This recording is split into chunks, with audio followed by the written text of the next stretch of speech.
Awards for Young Musicians believe that talent is everywhere, but opportunity isn't. Too often family finances and other obstacles get in the way. AYM are here to change this. First developed in 2008, the acclaimed Identify Musical Talent and Potential training exists to make music education fairer. It tackles one of the biggest obstacles to young people's musical progress, identifying those with talent and potential, especially in whole class or larger group settings. So far, it's been run with over 1,500 music leaders across the country. AYM and Music Masters have developed a partnership over the last 2 years, with Music Masters PGCEi students participating in the training. In May 2022, AYM worked with their latest cohort in Birmingham. This training session coincided with the exciting expansion of the Identifying Talent programme. Thanks to funding from Arts Council England, AYM will now reach a further 1,000 teachers, exploring the skills they need to spot the next generation of musical talent. To do this, AYM have recruited 10 new facilitators to co-deliver the training. The new facilitators were invited to observe the Birmingham session as part of their induction. The training was led by lead facilitator and musician Hugh Nankivell, who has been at the centre of the programme's development from the outset. This is what the participants had to say about the day. I found it really enjoyable. I was surprised that there were so many people there. I didn't realise there was going to be so many. But it was really nice to, meet other people who are doing similar things, but also a bit different. So like, for example, the people who are now training to be those trainers. I think it was fascinating to observe other people taking part in the training. Obviously, I've done the training a couple of times, and you see so much more.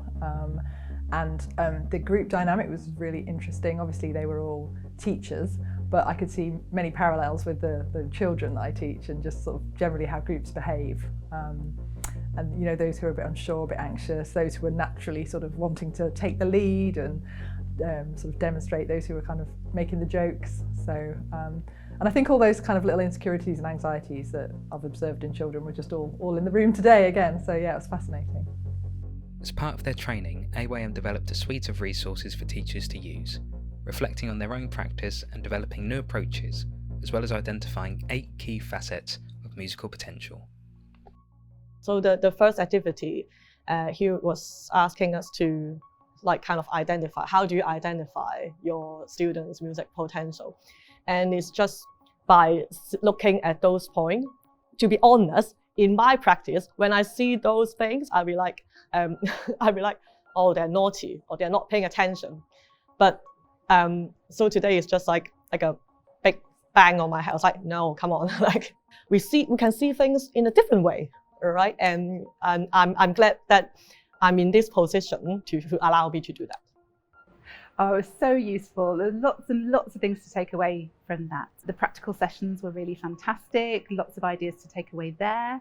And I found the session where we were looking at using video as a reflective tool really useful, because it's something that I've been using already, but I think having a framework into which you can place what you see, so really, looking in a very targeted way at what you're seeing, will be so helpful, because no amount of peripheral hearing and vision at the moment has been helping me to really notice those children who maybe aren't as loud or as demonstrative during sessions. So really trying to focus in on spotting those things that I might be able to develop later will be really, really helpful. And it was reassuring to know that that's a tool that really experienced teachers use as well. So I'll definitely be doing a lot more of that. I love the videos. I love seeing the videos because it's really important to see, those individual kids you might not see when you're in the teacher role. You don't always have a chance to see every single person, and just by seeing an example of how powerful video can be, it's really amazing. The day was building on the long-standing partnership between Awards for Young Musicians and Music Masters, 2 organisations passionate about making music education more inclusive. Well, we've been working with Music Masters with our Identifying Musical Talent and Potential training for a couple of years now, and we've really found it's brought lots of value into that training. And Music Masters are an organisation that share a similar ethos to us. So they've got the same principles, and in many ways we're working towards similar goals. But what this does by working together is it enables us to scale up the approach. It enables us to reach more music teachers and more music leaders that we wouldn't necessarily be reaching. So again, it's just an opportunity to share further and wider what we consider to be some really good practice.